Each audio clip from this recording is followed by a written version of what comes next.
Hello everyone. इस video में हम लोग प्लेसेंटा के बारे में डिस्कस करेंगे। बच्चों, प्लेसेंटा मदर और फीटस के बीच में एक इंटीमेट कनेक्शन फॉर्म करता है। ठीक है ना। प्लेसेंटा जो है मदर और फीटस के बीच में एक इंटीमेट कनेक्शन फॉर्म करता है। ये एक डिस्क लाइक स्ट्रक्चर है। कैसा है बच्चों? डिस्क लाइक स्ट्रक्चर है।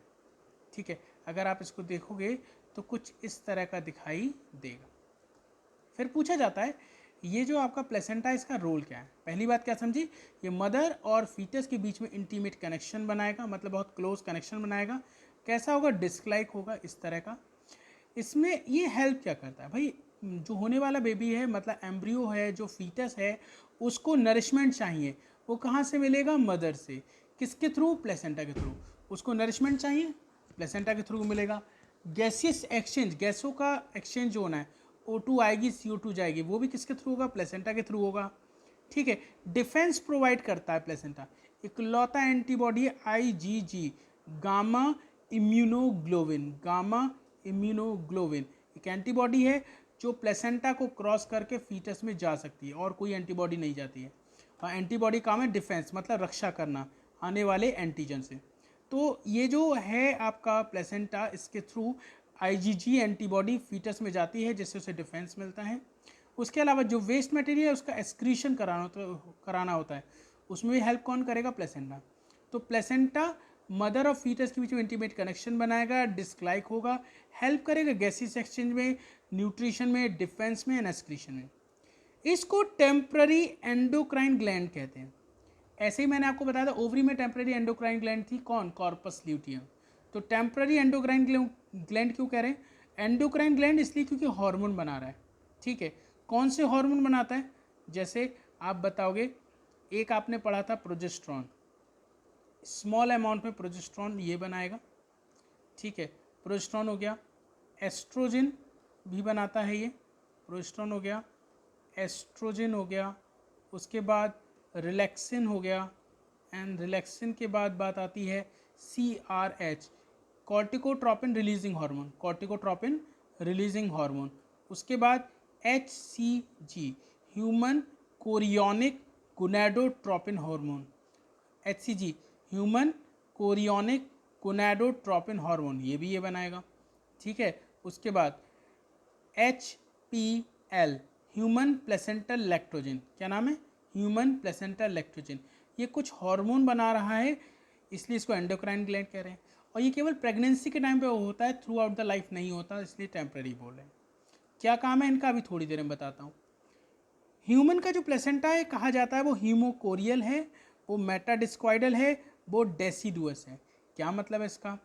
देखो, प्लेसेंटा के फॉर्मेशन में, ये जो प्लेसेंटा है इसके फॉर्मेशन में मदर और फीटस दोनों के टिश्यूज़ का इन्वॉल्वमेंट होता है। किसका? मदर के और फीटस के दोनों के टिश्यूज़ का इन्वॉल्वमेंट होता है। तो मैं यहाँ पे आपको 6 वेरियर्स दिखाता हूँ। ये देखिए, ये 6 वेरियर्स हैं। पहला है एंडोथीलियम, ये भी एंड 6th वाला, देखो नंबर से, पहला एंडोथीलियम और 6th वाला भी एंडोथीलियम। फिर सेकंड वाला कनेक्टिव टिश्यू, 5th वाला भी कनेक्टिव टिश्यू। फिर थर्ड है ट्रोफोब्लास्ट, और 4th है एंडोमेट्रियम। तो देखो, ये शुरू के जो हैं ये फीटस के हैं, और जो लास्ट के 3 हैं ये मदर के हैं। तो मैंने अभी आपको बताया कि ये जो प्लेसेंटा बना होता है उसमें मदर और फीटस दोनों के टिश्यूज़ इन्वॉल्व होते हैं। तो याद रखने का तरीका क्या है? पहला एंडोथीलियम और छठा एंडोथीलियम, फिर ये कनेक्टिव टिश्यू, फिर ये भी कनेक्टिव टिश्यू, फिर ट्रोफोब्लास्ट और एंडोमेट्रियम। याद रहे, ये एंडोमेट्रियम, ये एंडोथीलियम है। तो ये वाले तीनों फीटस के टिश्यू हैं, ये तीनों मदर के टिश्यू हैं। ठीक है बेटा। तो इन सब से मिलकर प्लेसेंटा बना होता है। लेकिन ह्यूमन में नीचे वाले 4, 5, 6, ह्यूमन के प्लेसेंटा में 4, 5, 6 बैरियर्स नहीं होते। कितने बैरियर नहीं होते? 4, 5, 6। मतलब एंडोथीलियम होगा, कनेक्टिव टिश्यू होगा, ट्रोफोब्लास्ट होगा, मैटरनल कोई पार्ट नहीं होगा। इसलिए बोलते हैं इसको हीमोकोरियल प्लेसेंटा। क्या बोलते हैं? Haemochorial placenta. ठीक है। तो ये बैरियर से क्या मतलब है, एक बात और समझ लो भाई। कोई भी चीज़ अगर मदर से फीटस में जानी है तो उसको पहले एंडोथीलियम क्रॉस करनी पड़ेगी, then connective tissue, then endometrium, then trophoblast, then connective tissue, then endothelium. उधर से आना है तो उनको इन 6 को बैरियर को क्रॉस करते हुए जाना पड़ेगा, ठीक है ना। तो ह्यूमन के प्लेसेंटा में केवल ये 3 होते हैं, केवल फीटल पार्ट होता है, मैटरनल पार्ट नहीं होता, इसलिए हीमोकोरियल कहते हैं। फिर आती है मेटाडिस्क्वाइडल। क्या है? ये था बैरियर के बिहाफ पे। अब ये है विलाई के डिस्ट्रीब्यूशन के बिहाफ पे। जैसे मान लो ये प्लेसेंटा है, शुरुआत में जब प्लेसेंटा का डेवलपमेंट होता है तो प्लेसेंटा में विलाई प्रेजेंट होते हैं, वो भी स्कैटर्ड फॉर्म में। किस फॉर्म में? स्कैटर्ड फॉर्म में, फैले हुए होते हैं। बाद में ये प्लेसेंटा के सारे विलाई अरेंज हो जाते हैं एक डिस्क की फॉर्म में, इस तरह से एक डिस्क की फॉर्म में अरेंज हो जाते हैं। तो ऐसे प्लेसेंटा को बोलते हैं मेटाडिस्क्वाइडल। अगर केवल ऐसा होता, ये वाली कंडीशन नहीं होती, तो उसे डिस्क्वाइडल बोलते, ठीक है ना।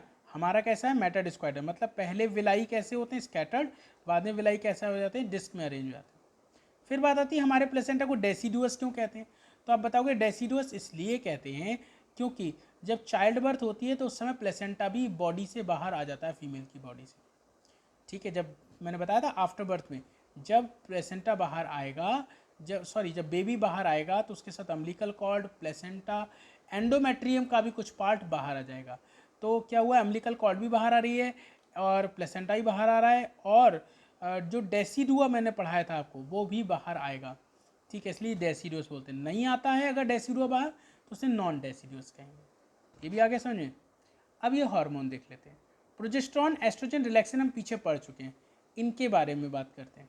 CRH, corticotropin releasing hormone. ये हार्मोन चाइल्ड बर्थ के समय पे बहुत ज़्यादा हो जाता है। अगर ये हार्मोन चाइल्ड बर्थ के समय से पहले बहुत ज़्यादा हो गया तो प्री मैच्योर बर्थ हो जाएगी, मतलब बेबी फीमेल की बॉडी से बाहर आ जाएगा पूरी तरह से डेवलप होने से पहले। इसे बोलते हैं प्री मैच्योर बर्थ। क्या बोलते हैं? Pre mature birth. मतलब ये एक तरह से कह सकते हैं क्लॉक ऑफ चाइल्ड बर्थ है CRH। मतलब चाइल्ड बर्थ के समय पे इसका अमाउंट बहुत ज़्यादा होगा। अगर इस समय से पहले ही अगर ये ज़्यादा हो गया तो बेबी जल्दी से ही बाहर आ जाएगा, उसे प्री मैच्योर बर्थ कहते हैं। HPL समझिए, ह्यूमन प्लेसेंटल लैक्टोजन। ये मेमोरी ग्लैंड पर काम करते हैं और मिल्क को सिक्रीट कराएंगे। मेमोरी ग्लैंड को पर काम करेंगे और मिल्क को सिक्रीट कराएंगे। ये बहुत important. HCG human chorionic gonadotropin hormone. Human chorionic gonadotropin hormone है। अगर फीमेल की यूरिन में इसका अमाउंट देखने को मिलता है तो समझ लो फीमेल प्रेग्नेंट है।